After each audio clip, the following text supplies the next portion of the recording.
യൂണിഫോമിലല്ലാതെ ജീവനക്കാർ വാഹന പരിശോധന നടത്തുന്നു. ഇതിനിടെയാണ് ഹെൽമറ്റ് ഹാൻഡിൽ പ്രദർശിപ്പിച്ച് ഒരുവൻ കടന്നു വന്നത്. ഉദ്യോഗസ്ഥർ കൈകാട്ടി. ആലപ്പുഴ വിയപുരം ആനാരി സ്വദേശി സാജൻ എബ്രഹാം വാഹനം നിർത്തി. അപ്പോഴാണ് നമ്പർ പ്ലേറ്റിലേക്ക് നോട്ടം പോയത്. നമ്പർ പ്ലേറ്റുകളിൽ അവസാനത്തെ 2 അക്കങ്ങൾ മറച്ചിരിക്കുന്നു. മണ്ണുമാന്തി യന്ത്രത്തിന്റെ ഡ്രൈവറായ സാജൻ അതിന്റെ ഗ്രീസാണ് അക്കങ്ങൾ മറയ്ക്കാൻ ഉപയോഗിച്ചത്. ഇതോടെ രജിസ്ട്രേഷൻ നമ്പർ വെച്ച് വാഹനത്തിന്റെ ചരിത്രം വിശദമായി തന്നെ പരിശോധിച്ചു. പിഴസംഖ്യ കുടിശ്ശിക കണ്ട് ഉദ്യോഗസ്ഥരും ഞെട്ടി. ചോദിച്ചപ്പം പറഞ്ഞത് ആ ജംഗ്ഷനിലുള്ള AI ക്യാമറയെ മറികടന്ന് പിടിക്കപ്പെടാതെ പോകാൻ വേണ്ടിയിട്ടാണ്. ഹെൽമെറ്റ് കൈവശം ഉണ്ടെങ്കിലും വെക്കാൻ തയ്യാറല്ല. ഹിസ്റ്ററി നോക്കിയപ്പോൾ ഏകദേശം 11 തവണ ഈ വണ്ടി ഈ ഹെൽമെറ്റിൻ്റെ കേസിൽ തന്നെ ക്യാമറ ഫൈൻ അടിച്ചിട്ടുണ്ട്. അതിൽ പലതും കുറച്ചെണ്ണം അടച്ചിട്ടുണ്ട്, കൂടുതൽ അടയ്ക്കാത്തതാണ്.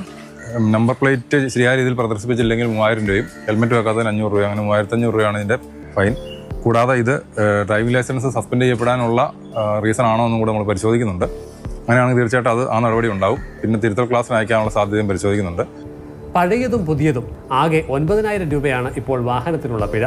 പണം അടയ്ക്കുന്ന പക്ഷം സാജന് ഇതേ ബൈക്കിൽ അടുത്ത ദിവസം യാത്ര തുടരാം.